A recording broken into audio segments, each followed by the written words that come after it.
Yo, great to be back. Had a bit of time off. Think we're on 8B, aren't we? Right, let's crack on. So yeah, about to get out of Donny. Fucking hated that place. You know what it is back in the day, yeah? Back in the day, there used to be hostels for homeless. Yeah, there were about 3, 4 in Leeds, and you'd get bail hostels. Now, they shut them all down. They closed them all. They ain't all like that now to help people. So I managed to get this homeless hostel, when I got out of Donny. But it won't be long before I got fucking back on drugs. You know what I mean? It was just in, out, in, out, in, out. So anyway, I landed in this hostel. I daren't tell you whereabouts in Leeds it is. With next story I've got, I just daren't. So anyway, I've landed in this hostel. Anyway, like I say, it won't be long before I got back on drugs, and you know, next minute you're on a methadone script. So I've started picking methadone up at this chemist, and first day I've gone, right, I've noticed that it's a bungalow chemist. Just you know what I mean, just one floor. And I thought, that's unusual. I've never seen a chemist, you know, a bungalow like that. And I was looking at it and I thought to myself, do you know what? I thought, I'm getting in there. I'm getting in there. I'm gonna fucking do it. So I'm like, a case joint when I went in, you know, to pick up my thing. I had a look around, right, see what I was gonna do, yeah, and I come up with the right plan. You had to be in, I can't remember, it were 11 o'clock or 12 o'clock at hostel. But I've got dressed all in black, ballied up, and I've sneaked out of hostel. Anyway, I'm armed with a penknife, a garden cane, and a bag. Anyway, so I've sneaked off to this fucking chemist, and I've gone down the side of it. You know those metal things that are really sharp and they spin round to stop you going on roofs? Well, I had one of them. Anyway, I've managed to get over it, managed to climb over it, right, and I've got on the roof. Anyway, so I've taken, I can't remember, it's 6 or 9, taken six or 9 Marley Modlins off at roof, yeah, 6 tiles off at roof. And I've got my penknife out, right, and I've got the little saw blade, and I've cut through 2 at lats, about 2.5 foot. Then I've got my blade out, and I've cut through waterproof, damp-proof membrane at roof, got into the roof cavity. So then I've taken the insulation off, got my saw blade out again, I've cut an hole in plasterboard, right, in roof, and I've fucking lifted tile up on suspended ceiling. And then what I'd do then, I'd have a torch in my mouth, and I'd be looking about what I want, yeah, and I'd get this garden cane, and I'd sharpen the end of it, and I'd see what I want, and I'd stab a box of tablets and bring garden cane back into roof where I was. And I didn't set alarm off, you know, because I was in roof cavity. And I was in there about 3 hours, you know what I mean, getting these tablets. Filled a big bag up. I mean, stuff I got, I mean, oh wow. Oh, it was like being in fucking Kid at Christmas. I got loads of benzos, benzodiazepines, lorazepam, nitrazepam, diazepam, yeah, all them. I got MSTs, morphine sulfate. Do you know what it is? I even got barbiturates. Yeah, I got phenobarbital. And barbiturates were the precursors to benzodiazepines. Yeah, that's what they used to give you before benzos come out. And I'd never had them before. And I got phenobarbital. I got all sorts. I just got loads of drugs. I mean, I was in roof cavity 3 hours. Oh man, the next month, some of the states I got. I mean, I was in hostel, yeah, and I'd like go down steps from my room where I was sleeping, and I'd like stumble and fall down steps, yeah, and I'd crash into the wall, and then I'd like stagger about a bit, and then I'd go down the next flight of steps, and I'd do the same. I'd smash into the wall. All my face was like covered in bruises, black eyes, bruises all over my body where I've tripped and fallen. And some states that people saw me, and you know what I mean, we're all on these tablets. Yeah, honest, I didn't kill myself or get run over or something like that. But yeah, anyway, like I say, it were in, out, and you know, I knew it wouldn't be long before I got put in prison again. I'm just looking at my notes now. So yeah, like I say, in out. One of these times when I got out, and you know what, right? I'd done like loads of homelessness and stuff like that, right? And I don't know what it was. I don't know what changed her mind, but my mum decided to give me a chance. Do you know what I mean? She decided to give me a chance. But she said there's only one condition, and you've got to do a symptomatic detox.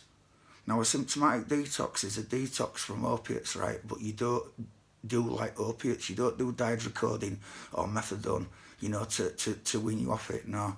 What you do is you get tablets that get focused on the particular types of what happens to you when you detox. So like, you know, your diarrhea and your shits, you're puking up, your stomach cramps, you're sweating and all that, all part and parcel that goes with the withdrawal. You get the tablets to counter effect that. You know what I mean? So you get tablets to stop diarrhea, tablets to stop you puking. And the only decent thing in this symptomatic detox were you got nitrazepam as well, which were benzodiazepines, which I love. Anyway, I said to Mum, yeah, okay, I'll do this detox, and I moved into my mum's, but it didn't go according to plan. We went to the chemist to get this symptomatic detox, right, and I've clocked nitrazes. I've got moggies, yeah, and I've put them in my pocket and give my mum rest of crap tablets. But you know what it is? I couldn't do it. It was too hard. I was just rattling too much. It was too much. It was shit. The shit, them symptomatic detoxes. And it won't be long. It wasn't long before I was back on drugs. Anyway, to cut a long story short, my mum one day, she found some pins in my room, because I was still jacking up here and that lot. Found pins in my room, and that were it. Off you go, booted out. But you know what she did, right? My stepdad, they went to this housing place, right? Went to this housing place, and they put a deposit down on a bedsit and a month's rent, right? In a pokey fucking bedsit in Alton, which is near East End Park in Leeds. I couldn't believe it. I was gutted. So anyway, they said, look, you're gonna have to go and that lot. Anyway, so they drove me to this place in Alton, and it's got 4 floors. There were a basement flat which was self-contained, and then there were another meathead in downstairs flat on ground level. There's always a fucking meathead who lives below me, like last one. Couldn't believe it. And then there were another floor on top of that, and then I were in this attic room. Oh, it were rammed. It were fucking awful. It were pokey. All decorating were years old. You know what I mean? It were mucky, dirty. I didn't know anyone there in Alton. You know what I mean? And you had to put pound coins in for electric and gas. And I fucking hated it. I did. I hated it. It were horrible. I didn't know anybody there.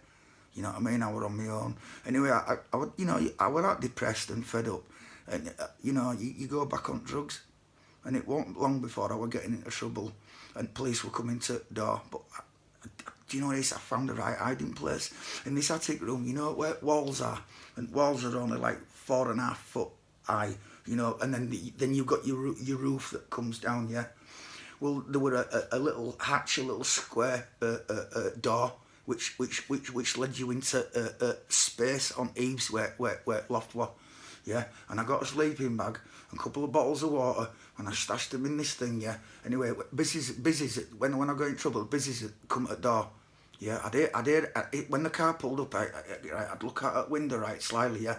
And if it were police, yeah, what I'd do is I'd open this door, I'd get in it, and what I'd done is I'd put a bookcase. And I'd got the bookcase and put it in front of the door, and I'd put my arm out, right, and I'd close the door with bookcase, yeah. And when coppers used to come in the room, right, they couldn't find me. They looked all over. They were even looking on Velux, open Velux window and looked on the roof. Because what happened is they'd pulled up one day, right, they'd come round they'd been round about 5 times. And I was pissing this guy off downstairs, right. And what I'd done, you never do this, right, you should never do this. If the coppers are after you, right, don't look out of your window, yeah. And one of the coppers had seen the curtain switch, and they knew I were in. Anyway, they come up, they just couldn't find me. They're proper scratching their heads. Where the fuck is he? Where's he hiding? Anyway, they come round one. This guy downstairs, he was fucking proper getting pissed off. You know what I mean? I'm not joking, I used to see him in the garden, right? And he'd be like this with nunchucks. you know, behind back and lot, proper meathead, and I was pissing him off. So anyway, coppers will come round, he's let them in once, right? So anyway, the fucking, like I say, they're looking around for me, they couldn't find me. Anyway, it's all gone quiet, right? So I thought, oh, they've gone. So I've crept out of my hiding place, right? One of the coppers has only decided to take a second look, and he's come back upstairs and he's caught me in the room. He went, where have you been hiding? And they all come up, these coppers, and I showed them where my hiding place was. Oh man, they were gutted. I couldn't believe it. They'd been looking for me about fucking 6 weeks. Anyway, you know, this guy was so pissed off, and he's come to me next day, right, after I got bail out, and he says, right, he says, you've got 24 hours to fucking pack your stuff and go. He says, otherwise I'm going to fucking kick fuck out of you, I'm going to do you in. He says, I'm sick of coppers coming at door and trouble and stuff like that. And I went, you know, fair enough, you know what I mean? I says, fair enough, mate, yeah, and I wasn't going to argue with him, you know what I mean? I packed some belongings and I fucked off. I did, it was awful, and I thought, what am I going to do now? But you know what it is, right? I'd become institutionalised. I'd done that much jail now, and I'd gone in and out that much that I actually preferred being in jail than being on out. You know, I had a warm cell, clean bedding, clean clothes, 3 meals a day, canteen, you know, nice hot showers, yeah, and mates, I knew, you know, loads of lads on wing that I knew, and my life I appreciated my life better on inside than I did on out, and that's been institutionalised, and I were well institutionalised. I loved going to jail. It was like a break. I hated being on streets and that lot. Anyway, I thought, right, what am I going to do? So I would homeless again. I thought, right, I tell you what I'm going to do, right? I thought, I'm going to wait. I know that I'm going to get another housing benefit check. And I know I shouldn't have done this, but I've got this house. I thought, I'll get my housing benefit check, right? And I'm going to get caught doing something. I'm going to get myself put in prison. And, you know, winter were coming up, and you know what I mean? And I thought, I'd be much more comfortable there. So I thought, right, anyway, I planned what I was going to do. Anyway, so I thought, where am I going to sleep? Anyway, in Leeds 12, right, there's a reservoir, right, a big reservoir, and it's got a bridge on one side of it that runs in length of the reservoir, and it's got a weir system, and it channels water from beck into this beck, and it goes under a road. It goes under Tong Road, and there's above that, yeah, above the weir system, there's 2 great big concrete tunnels that go under this road, you know, for like an act as an overflow, you know, if reservoir floods, yeah, it won't flood the road. And there's 2 concrete tunnels, and they're about 40 foot long and they're about 4 foot high, and you have to like proper bend down and you know, to go in them. Anyway, I've got some bedding gear, I've got some bedding sorted out, and I've started living in these fucking tunnels under Tong Road. Now there are Sainsbury's opposite road, right, up over the road, and I was getting my food from there, and I had to do 3 weeks. I thought, right, 3 weeks till I get this bloody housing benefit payment in to the bank account. I thought I'll just rough it out. I'm Henry Weston's tonight, kid. So yeah, anyway, there were one day, right, these kids have congregated around entrance to one of the tunnels. I thought, oh, I don't believe it. Oh man, and anyway, they've seen me. It's like, oh, there's someone in there. Anyway, I fucking bent out and I've scurried out of this fucking concrete tunnel. I've introduced myself like, and I've told them crack. I said, look, I says, I'm going into prison. I'm just waiting for some money to land, and I'm going into prison, fatted up. And I was talking to these kids, you know what I mean? And they were all right, you know what I mean? Anyway, I did 3 weeks in this fucking concrete tunnel, freezing cold. Anyway, housing benefit check landed, and I went to Eastern Park. I went to my mate Froggy's in Eastern Park, right? And I got half a 9 bar of soap bar, half a 9 bar, 4.5 ounce. Anyway, I got back to these tunnels, right, and I put the lighter on the corners and the edges of this weed, and like smooth it out, you know, like make it more rounded, you know, more comfortable. And then I got a Johnny, I got a condom, and I tied it on end, and then double tied it, and then triple tied it. Then I split it into 2 piles, and I swallowed one pile. Yeah, it went in the bang, in the stomach, and then rest got plugged, and I was ready. I thought, right, all I have to do now is get into trouble. But it wasn't as easy as that. You see, I knew I had about, what, 24 hours before I had to have a poo or something like that, and it's a right nightmare getting it out. I mean, I won't go into details, but you can imagine, can't you? You know what I mean? I had to get in jail and get it sorted, you know what I mean? I couldn't, anyway. I've gone to town, I've gone to the train station, right, and I've got caught shoplifting on purpose. Anyway, so I've gone down to custody, right, to Milgaff or wherever it was. And they said, we're giving you bail. I thought I'm bound to get remanded, you know, because I was on bail already and committing offences whilst on bail. You normally get remanded, but no, they were like, we're going to bail you. I was like, oh, no. I says, I don't want bail, I want to go to jail. I want to go to jail and get my head sorted out. Anyway, they weren't having none of it. I said, no, we're bailing you. I thought, fucking hell, what am I going to do now? I thought, this is going to have to come out soon. Anyway, I got into trouble again. I can't remember what I did, but I got into trouble again. Anyway, they remanded me. Second time. I thought, buzzing. So I've landed in Armley, right? Oh, man. Fat. I was fat as fuck, right? Started selling weed in there. I ran wing for about 3 months. It was fucking ace. I had all toiletries. I didn't want for an old pad, mate. We were loving it. You know what I mean? All this weed. And it were easy jail. Proper easy jail. And that, you know, it were cushy. It were cushy.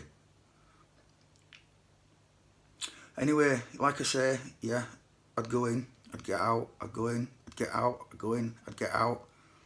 Totally institutionalised. Didn't have anywhere to live. And that was my life, you know, and I was on drugs. And my life was just a complete mess. Anyway, there's been one of these times, right, that I've landed in jail. And I think I was doing about 9 months. Doing about 9 months, I can't remember what for.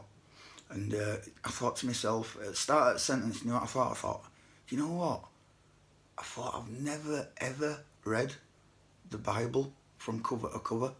I mean, you're not meant to read it cover to cover. It's meant to be read in segments in different places, you know what I mean? But I'll go into that later. Anyway, you know what I mean? I can't remember how many books at Bible, but you've got the Old Testament and the New Testament. I think there's about 69 books. You know, and it starts off with Genesis, Exodus, Leviticus, Numbers, Deuteronomy, Judges, blah, blah, blah, blah, blah, on and on. And I said to Padmate, I said, you know, I've never read Bible cover to cover. I'm going to do it. I'm going to read it on a night, you know what I mean? Do about 6 pages, you know, a night. And I started reading Bible. You know what I mean? And right, this is what happened to me. It's a mad story, right? Right, just bear with me a minute, right? What it is, my grandma got me into this. It's called a devotion, and it's like a pamphlet, like, yeah, pages in, yeah. And now this is the actual one, 2008, and what it was, right? So you get readings for each day, yeah. Each page has got like 2 days on it, yeah. And there's a heading, yeah, and it'll tell you the date, and then there's a heading which is like in bold, and it'll be like a part of Bible, and what it was, it's a devotion, and what it does is it's for you to spend a little bit of time with God. But it's more than that, because if you're going through certain problems and you've got things happening in your life and you don't know what to do, well, if you pray about them, right, sometimes, right, it didn't happen every time, but this booklet, it'd actually speak to you, you know, it'd talk about something that you were going through, right, and it'd give you an answer, a solution to a problem, and my grandma's, you know, got me into it, and I'm not joking, God would speak to you through this book, and I loved my word for it today. Anyway, I sent off to UCB and I got my word for today, right? And I'd read it on the morning. So I'd do my Bible on the night and I'd do word for today on the morning. Anyway, I think I was about 4 or 5 months into the sentence. Anyway, I was starting to panic because I was homeless. I didn't have anywhere to go when I got out. Anyway, one day I was pacing up and down Pad. And Padmate said, what's the matter? I says, I'm stressing out about getting out. I says, I'm out in 3 months and I've nowhere to go. I don't know what to do. He went, do what I did. He says, a couple of years ago, he says, I went to this place called Batella Britain in Birmingham, and it's a Christian community, and I was there for a year. He says, like, I fucked up again. You know, he says, but he says, when I left there, I was clean for about a year. You know what I mean? I spent a year there. I said, well, what did you do? He said, well, you can't smoke or drink And you can't you can't go on a methadone script or out like that. There's no drugs. And you go to church 3 or 4 times a week, and you work 6 days a week, right? You don't get paid for working, yeah? It's proper, full on, yeah? There's like groups you go on to, and, you know, and courses that you do. He says, but I enjoyed it, and he says, it got me off drugs, and it sorted me out. Anyway, I was thinking about this. I thought, I don't know what to do. Anyway, I thought, sod it. And you know what it is? I just prayed. I just sat in my cell one night and I says, God, I don't know what to do. I don't know whether to go to this place or not. I just don't know. I was just totally in two minds, you know what I mean, 50-50. And I said, look, I says, I'm praying now. I want you to tell me what to do, whether I should go to this place or not. Now, you shouldn't test God. I know that, but I did this time. You shouldn't test him. And I says, not only that, I says, I want confirmation. I want you to tell me what to do, and I want you to confirm it.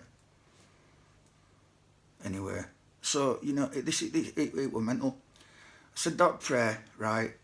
The next morning, I got up, and I opened my word for today, right? And this is what it says. Oh, where is it now? Hold on a minute. Ah, got it. Right, here we are. Sunday, October 5th, 2008. It's credited The Winning Life. Right, that's its title, The Winning Life. Now, the bit of Bible it's from, don't turn off, just keep listening, right? It's mad as this. The next heading, it's the part of where the Bible, it's out of the bit there, and it says, we should go up and take possession, for we can surely do it. Now, what would you think if you read that? Yeah? And it was from Numbers 13, verse 30 to 33. That's part of the Bible it was from.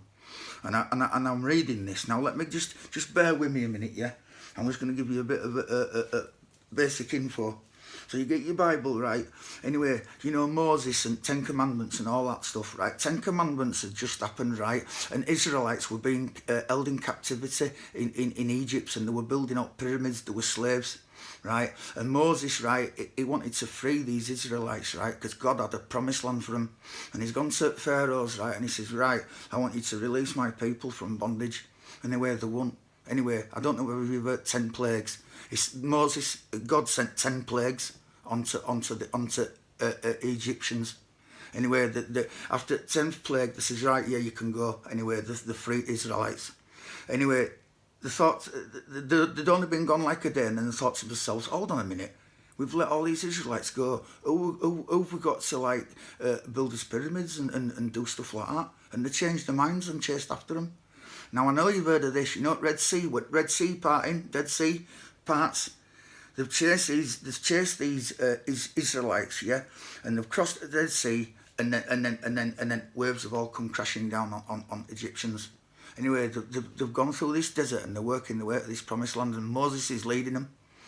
Anyway, the ones that did in this desert for 40 years, right? Do you know why? Because they wouldn't listen to God, yeah. God was telling them what to do, right, and they didn't trust him, yeah. And what he was saying was, I've got this promised land for you, yeah? I want you to go up and take possession, and I'm going to give you this land. Anyway, Moses sent 2 spies called Joshua and Caleb to this promised land to check it out, you know, to recce it. Anyway, they'll come back to Moses, right, and they've said to all these people, about 400 of them, something. They said, look, there's no chance, right? They're about 6'3", all armoured, fucking shields, swords. He says there's about 400,000 of them. He says we ain't got no chance of going up there and getting this promised land. And Moses was like this to him. He said, look, you've got God on your side. God's gonna help you. You'll be able to do it. And the one that didn't desert for 40 years. Anyway, this is what this is about. You see, the winning life. That's what it's about. And when I read this, you should go up and take possession, for you can surely do it, right? What would that say to you if you would pray to God, right, and you were asking him what you should do, whether you should go to this place in Birmingham? Now, don't forget, you've got to look at it in this way, right? the Israelites wouldn't go to Promised Land, right, because they were scared. They didn't know what awaited them. Yeah, they didn't know whether they should go to Promised Land or not, right? And it was the same situation to me. I didn't know whether I'd go to this Bethel or not. And I read this and I thought, I don't believe it. I thought he's telling me to go. Numbers 13, verse 30 to 33. We should go up and take possession, for we can surely do it. I thought, that's it. That's it. Telling me to go. Then I thought to myself, hold on. I prayed for confirmation as well. I wondered if I'm going to get a I thought, I'm not going to read out into it until I get my confirmation. Listen to this. That night, I picked up my Bible and I opened it on where my bookmark was. And do you know where I'd finished reading it? Numbers 13. The last place I finished reading was Numbers 13, verse 30. We should go up and take possession, for we can surely do it. For you can surely do it. It was the same, and that was my confirmation. And that's it. I thought, all right, I'm off to Bethel. And that's it. I did. I went to Bethel, and that's the next chapter. Take care, man. Keep your heads down. Don't do what I won't do.